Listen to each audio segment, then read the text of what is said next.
Grappling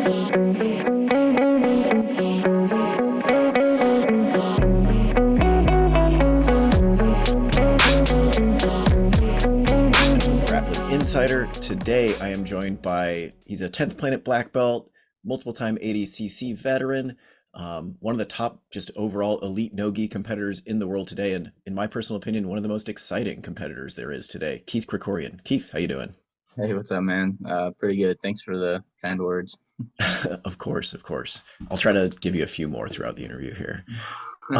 So first of all, I know you're a guy that like travels around a lot, trains a lot of different places. Where are you at the moment, and kind of what's your training like at the moment? Yeah, right now I'm in San Diego at my parents' house in my like childhood bedroom.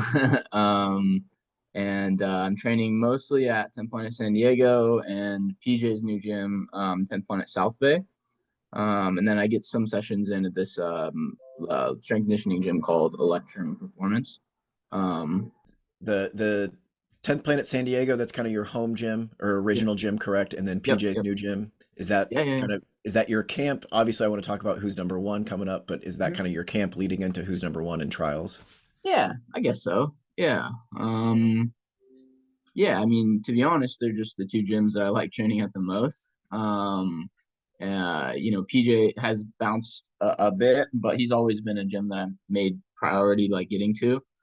And Boogie's like, I mean, you know, it's just a great room to be in, even if you're training or you're training for something or not. It's just like the energy's so great. It's always good vibes, always good training. So, regardless of if I'm in camp or not, I'll always be swinging through San Diego or 10 Planet San Diego. For sure. And I know you've spoken to me before about Boogie as an instructor. Tell me about PJ Barch as a coach. Like, what is he like? Oh yeah, actually, it's interesting. They're quite different as instructors. Boogie brings like a lot of enthusiasm, a lot of energy, and I'd say his instruction is a bit more simple, like concise, which I really enjoy from all aspects. I like his energy. I love his brevity in explaining, and I just love being in that environment. And then PJ is quite different. His very very detailed, a lot slower, more like deliberate, I guess you could say. And Yeah, and obviously also great quality instruction as well. But like I'd say,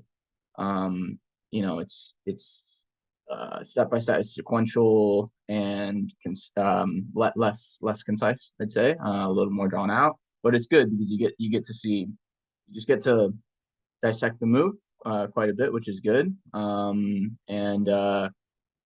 And yeah, so I love it from both aspects. I love training with both guys, and I love learning from both guys, and I do love seeing their like different approaches to teaching and training. For sure, I can appreciate that. Yeah. Um, so I want to talk a little bit about your competition year so far in 2023. Couple of wins over really good guys. A loss to Kenta Iwamoto, and then the loss to Fabricio Andre, and then it's been ups and downs a little bit. Tell me about how you feel about your jiu-jitsu this year so far. Yeah, I feel all right. I mean, like you said, kind of like some, I don't know, mixed results. Not no performance. Like the only performance I'm truly proud of, I'd say, would be Sam McNally. And even then, I think I made a lot of errors in the lead up and in the match itself. Um, you know, it hasn't been the year that I wanted, and not that it ever will be. Even if I had won every single match, I'm sure I would still feel a little bit. I would still feel like there's room for improvement. But man, yeah, tough. It's tough when you're only getting high level matches. Like I'd say everyone that I competed against, yeah, I'm trying to think. Yeah, the four guys that I competed against this year, um, were well. Okay, I've had like a few more matches, but like the four main matches that I've had have been all ADCC vets and like just really really high level dudes, and it's like kind of hard to gauge progress a little bit that way, because I don't know. You're not going to get off um like a whole lot of the techniques and stuff that you've probably been working in training. You're probably going to go back to like your A game, and I don't know. It's really tough. So I think, you know, good lessons to be learned like all around this year from those matches. But I think in the future, I might get, I might like try to prioritize like just general mat time instead of like only high level matches. I don't know if it's like, eh, and it's just not great for your confidence. Win or lose, like they're probably going to be really tough matches, and like I don't know, that can be, yeah, that can be tough. And I feel like the only thing that I've really lacked this year was just mat time. You know, I feel like my training has improved lately, and it's improved based off like some of the results in these matches and like the lead up to the matches, you know. But yeah, like mat time in general, I just wish I got a little bit more, you know. I think it's like something that I kind of miss is feeling like just the different in, intangibles that come with, you know, training, or you know, or rather competing on, you know, various shows. Not that I think it would make like a massive difference or anything, but it is just something I miss, and something I would like to do maybe over this next year, hopefully leading up to ADCC next year, or you know, just the rest of this year. What's up, everyone? Chances are, if you're tuning into this interview, you probably train in jiu-jitsu, whether it's in the gi, no gi, or both. I've been training for about 13 long years now myself, and when it comes to the gear that I like to use, I personally recommend Rev Gear. They have a premium gi that I love. They have an ultralight competition gi. They have grappling shorts. They even have rash guards that are pretty understated in design, but still really sharp looking. High quality gym bags, even backpacks that can hold multiple gis. So basically just like everything you would need for BJJ training. The best part for me personally is that nothing on that site will break the bank. We're not talking $75, $80 rash guards or $250 gis. Everything that RevGear offers is super reasonably priced, which personally I love. To make it even sweeter, RevGear is offering a 10% discount on every purchase made on revgear.com when you use the promo code INSIDER10 at checkout. That's INSIDER10 for 10% off anything and everything you buy on the site. I will also drop a link in the video description below. Again, I cannot recommend their stuff enough. Everything I have from RevGear fits well, it's solidly made, and in my experience, holds up great in the long run. Again, head over to revgear.com. That's REVGEAR.com. Use the promo code INSIDER10 for 10% off any purchase made and get some quality gear at a phenomenal price. Now, back to the interview. Well, yeah, man, I think you got a lot of mat time coming up here in the next few months. Yeah. Again, all super, super high level guys. Mhm. Something you mentioned that I thought was interesting was against the highest level guys, you kind of go back to your A game, not like the stuff that you want to hit Yeah. necessarily. Yeah. Is it completely a coincidence that your wins over Tom Halpin and Sam McNally were both rear naked chokes? Like if you look at your record, right, it's tons of Yeah. heel hooks, Yeah. tons of leg locks before that, and then against these guys who are top of the food chain, you're getting to their back and taking them out with an RNC. Yeah, yeah, it's not coincidence. Like it's just like I that's where I'm strongest. That's where I feel like if I get anyone pretty much in the world, like I'll be able to finish. And yeah, like, but in the same vein, it's like a comfort zone, you know, and like I try to avoid those just in like in training especially. But in, you know, competition too, like I want to expand my game. I want to improve. I want to, you know, not just go to the well with techniques that I know will work, you know. And you kind of have to do that against high level guys, you know. And to your point, like my probably the all my, I think like all my wins past like 2 years have been back takes and heel hooks, you know. And I'm like much, much, much more than that. So I would like to just yeah expand, show off more of my game, you know. I think that's like something everyone wants to do in general, you know. We don't want to just be known as you don't want to be known as one dimensional, or in my case two dimensional, I guess, you know. I want to be able to show how well rounded I am, because think that I am. Yeah, I think that I am that. But that's probably gonna come from like a little bit more mat time against mid-tier guys. And that's just something I need to probably think about moving forward. But like you said, I mean, like the rest of this year, I'm probably not gonna have too many chances to do that because it's mostly high level competitions coming up. You know, but who knows? Maybe it is good that I've kind of disguised my game a bit, you know, and added some mystery to what I've been working on and what I, plan to use in the future.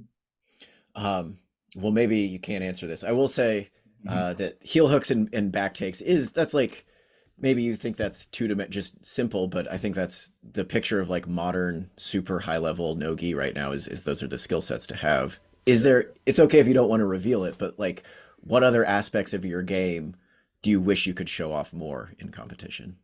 Yeah, I mean, I like think it's along the same lines of what is like very meta right now, you know. Like I'd like to be able to show more passing and wrestling. Those are two things that like are really um hot right now, I guess, you know. Like you look at the wave of the evolution of like this is something I did growing up, like coming up under the, lower belt ranks or whatever. I would kind of follow what the Danaher guys were doing, to be honest. Like I remember when they were specifically leg lock guys. Like you see, I was just watching the other day. I was watching Yuri Simoes versus Gordon Ryan from EBI, 5 or whatever. It was like the first big competition Gordon had ever done. And he's bailing on like good positions. He has Yuri dead to rights in mount, like off a sweep into mount at one point, and he just bails on it to go to the legs. And like that's kind of like I just followed that. I was just like, I'm gonna get good at leg locks. I'm just gonna try to leg lock everyone. And the rest of my game kind of, you know, suffered from there, I think. But then they started to move into like back takes, and then I was like, okay, well, like I think I could also, apply a lot of attention there, and I just started to do that. And then at some point after that, I think it was maybe guard passing. And Gordon was like really good at like float passing, and I think it was like body lock passing after that, and like headquarters passing. And then I was like, okay, well, I'll start getting good at that. And then now it's like there is like a wrestling meta that is coming back around, and that's kind of like what I try to follow. So, anyways, I like that's a long way around getting to that point, but like follow the meta and like try to build your game from that. So with that being said, like the two things that I should have been showing a lot, like you said, were leg locks and back takes, things I'd like to move on to, like more passing, wrestling.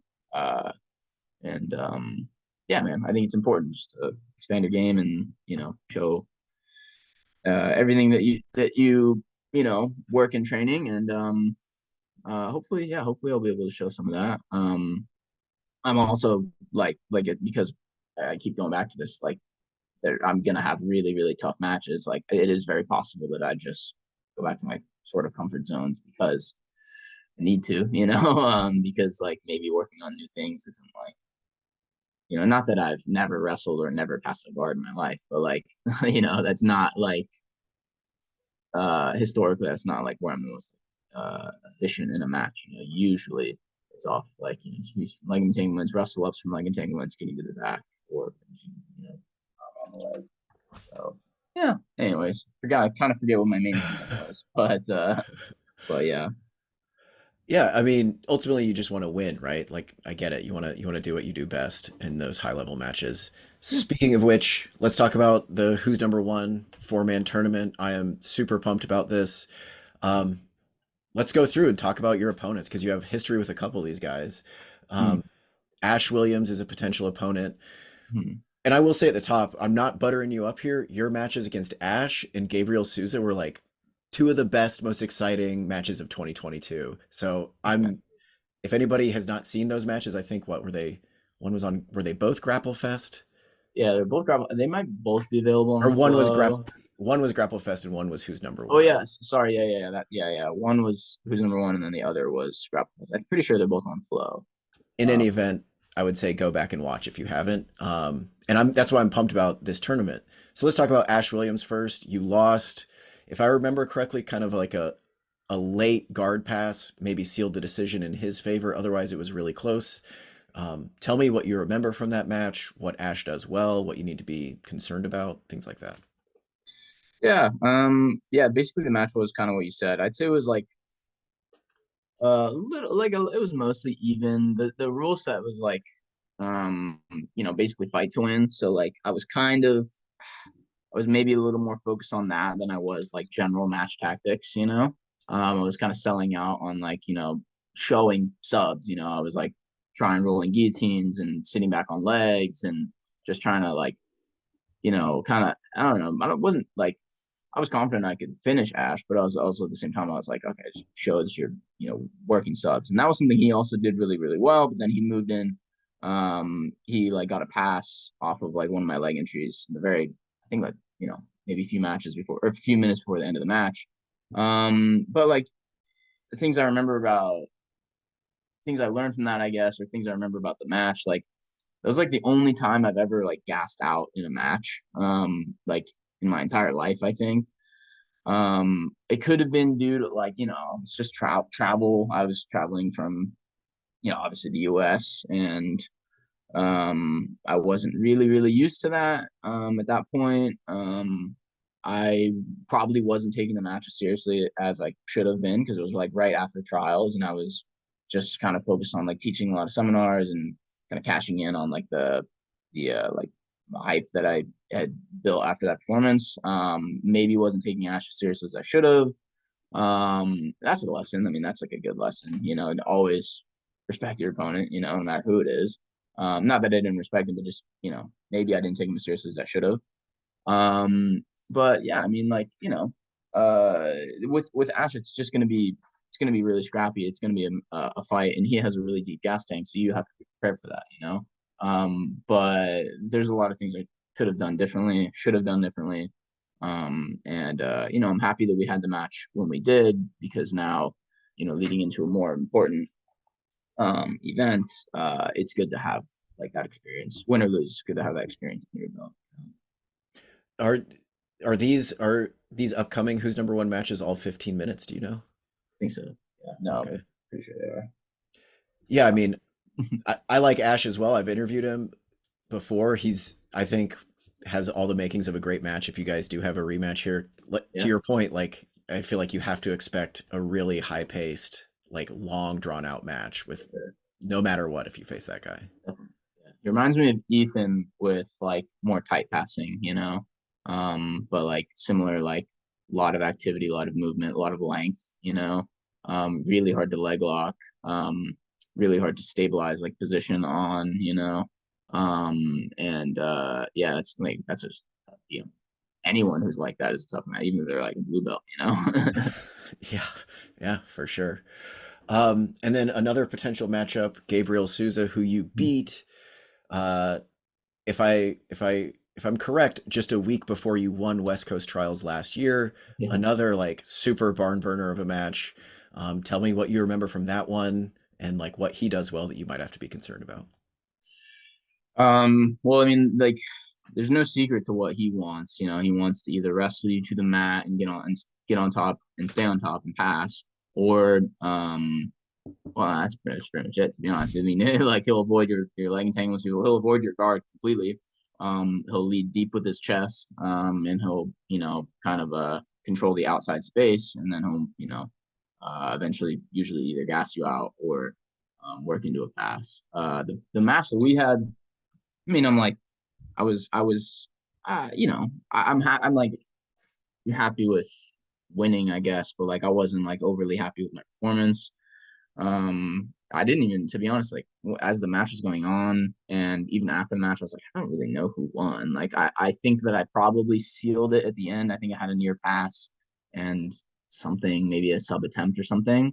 But I remember thinking like that was like closer than I wanted it to be. I would have liked to have subbed him.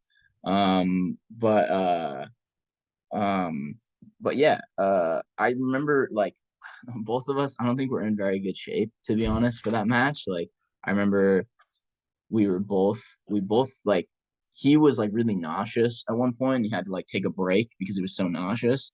And I was also like really nauseous. And I was like, okay, I'm comfortable with taking a break. I don't really care. And I just think that like we just both didn't really show our best. And I don't think either of us took the match as seriously as we should have, to be honest. I can't speak for him, but like, I mean, I can imagine he was coming in thinking he was going to destroy me. And I was just mostly focused on trials. I was using it as like a warm up and like a, high level match, or sorry, experience against like a high level opponent leading into trials. And I don't think we really showed our best. And, hopefully, I think this next time, even just with the match being, um, you know, uh, at 145, it kind of forces us to be a lot more disciplined, to be like in much better shape, and to come in a lot more prepared. And then on top of that, like the title being on the line is like a big deal. That's a really prestigious title. Whereas like our last Who's Number One match was like kind of for nothing. It was like originally going to be a 145, but then we both decided just this 55. And I think, like I said, I don't know how seriously we both took it. So I think this time would be a closer indication of like who who is actually better, because I think we're gonna both come in close to fully prepared. I look forward to it. Like I said, I really enjoyed the match, whether you guys were sick or not, whatever. It was fun to watch. Thanks. And then finally, Diogo Reis, Baby Shark, kind of from my perspective, like the biggest fish there, right? Because he's the ADCC champ. You've never had a match against him that I know of, at least. Tell me like what you see in him, what he does good that you should be concerned about. And he is really well rounded. He's also probably like one of the fastest guys I've ever seen in the sport, let alone like at that weight class. He is like he's I don't want to say small for the weight, like stature wise, he is small. Like he has shorter limbs. He is like a smaller body. Like I think he carries weight very well, and he's very very strong. But I think that he is quite a bit smaller, but that kind of allows him to control inside space a lot better. It's harder for you to get in on him because his limbs are like quite a bit shorter, like I said, and he's so fast. He's not going to give you a chance to like control an underhook for a long period of time, or get on his head for a very long time. Uh, Chains together wrestling techniques really, really well. Chains together passing very, very well. He's has shockingly heavy pressure from the top, considering, like I said, he's not the biggest. Very, very heavy pressure. Uh, Movement's very good. Like leg awareness, very, very good. Submission defense, very, very strong. Tactically, probably one of the strongest like aspects of his game. Even I don't know if that's him personally or if it's Coach Melky, but someone is one of them is creating incredibly strong game plans, and that's something you have to be ready for. I kind of assume he'll be my first match at Who's Number One, so that's the guy I'm preparing for the most, and that's the match that I want regardless. So I'm happy to get it first round. And yeah, man, he presents a lot of problems. Um, the only probably, yeah, the only probably like thing that I've seen him struggle with was maybe just like gets comfortable in leads. Not I don't want to say struggle with, like he doesn't that's like he's like winning too much, like I don't know, but like but he does, like I do notice, and that's like something that makes him really hard to beat, is like when he knows that he has a lead, he holds really well. Like I don't see many guys come back from a deficit and beat him. If anything, he's the one doing that a lot of times. Like the Pato match at trials that they had, the Fabricio Andre match, the even like well, it's Gabriel Sousa was back and forth, Josh Cisneros back and forth, but like he does that quite a bit. And the most recent Pato match that they had at Worlds, great example of that. Like he holds on to a lead really really well. And anyways, yeah, I'd say that's like, yeah, that's something that's probably the only, I don't want to call it a weakness, like I said. That's like the only thing I've really noticed, that I could like pinpoint. It's maybe I don't think it's a like I said I don't think you want to say he should work on it because I don't think it's a bad thing, but it's just interesting to know, But all around, very well rounded, fast, athletic, tactically sound, like as good as it gets at the weight. So what does a Keith Krikorian victory look like here? Is it like a late submission? Is there any particular position you're looking at? Yeah. Again, you don't have to reveal anything, but what does uh, a win for you look like? just don't give up, man. Just like no matter how the match is going, don't give up. Like don't lose faith. Press as much as I can. And yeah, man. I mean, I don't know where the match will take place even.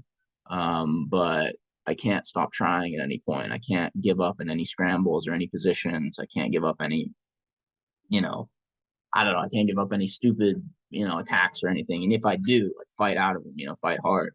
I think that's what anyone who's competing against like a significantly more skilled person should do. That's the mindset they should have, and that's almost like the game plan they should have. Is just don't give up, don't give up anything, fight out of everything. Um, and yeah, that's probably my closest path to victory. I'd say is just push, push, push, fight till the very end, and yeah, don't give up anything. Um, yeah, don't give up at any point, really. And I think that'll probably give me the highest chance of either gassing him out, frustrating him, or just getting to one of my spots as well. I love it. I'm pumped. And then real quick, let's talk about ADCC trials. Are you planning on doing East Coast trials? Yep. But like just a week or two after the Who's Number Yeah. One? Yeah. I know why that happened. Always happens. What's up with that? But it's Um, cool. I'm fine with it. yeah, no, go ahead. I was curious kind of what your mindset is going into trials. What specifically like you the last American trials you won, like the biggest one ever, West Coast trials that is, in 2022. Um, do you feel like you have a target on your back? Do you feel extra pressure knowing that you've won trials already? Kind of what's your mindset going in? Oddly, no. I don't really feel like there's any pressure. I don't feel like there's a target really on me. Because there's so many guys and because there's so many good guys. I kind of feel like I'm like just one of the pack, like I'm one of the guys that just wants it. And that's a good spot for me to be in. There's guys like Ethan, Grippo, the Corbray brothers, Don Mejia, Dorian Olivares, I think his last name. Just tons of guys. Oh, Richard Alarcon's really skilled. Tons of guys like in the weight, like so many good guys that I don't necessarily feel like anyone's looking at me as the clear favorite. I'm not considering myself the favorite, and I think that's good. I like being a little bit under the radar, and yeah, man, I just love the trials because it's just like everyone really wants it. It's like a massive opportunity, and it's not just like a tournament that people go to for experience. Like maybe some guys do, but like most people are there believing they can win. And um, I don't know. It's just like it's a cool thing. It's like a fun tournament. I don't know, like fun is maybe not the right word. Find fun in hindsight, I guess. But like, and when you're there, it's like just a high energy tough tournament, short matches. So like your pace needs to be incredibly high. And yeah, man, I like doing that. I like high pace matches. I like matches, scrappy matches. I like matches with guys who really want it, who are coming after me as much as I am them. Um, yeah, man. It'll be pretty crazy, but it'll be cool. It's definitely another event I'm pretty pumped for. And you say you feel like just one of the pack. I have to assume you're going to be the number one seed at 66. You I don't don't think know. so? Ethan has won That's twice, and fair. he has a That's trials fair. win over me in finals. So, I mean, not that it really matters. One or two is the same shit, but like, or one or seven is the same shit. I think because you're still gonna have probably the same number of matches, probably the same number of killers coming after you. Um, uh, you could put other guys in like I said, I don't think it really matters, you know. I'm comfortable being one or being unseated, you know. Man, I look forward to it. Mhm. Just before I let you get out of here, I want to give you a chance. I know you're somebody who's like always grinding. You got a Patreon. I don't know Oh if you yeah. have other instructionals. You are always like doing the life. You are living Uh-huh. seminar, like doing seminars, private lessons, all this stuff. So before I get you out of here, like tell people how they can support you, where they can follow you, all that good stuff. Yeah, man. You can follow me on Instagram, just Keith Krikorian. You can subscribe to my Patreon. Really affordable. I put a lot of effort into it. I think it's a good quality product. It's $5 a month starting subscription. You can hit me up for a seminar. You can book a private with me. You can just message me, talk to me. I'm pretty accessible. And yeah, man. Like you said, the jiu-jitsu life, like I'm, uh, just grateful to be in such a cool community and in the position I am. People value what I have to say and teach and do, and I think that's a position I should be super grateful for, and I am, and I'm, really, yeah, really, really happy to be involved in everything that I'm involved in. Yeah, man, you are living the dream. All right, Keith, thanks again, man. It was great talking to you. Dude, thank you. Appreciate it.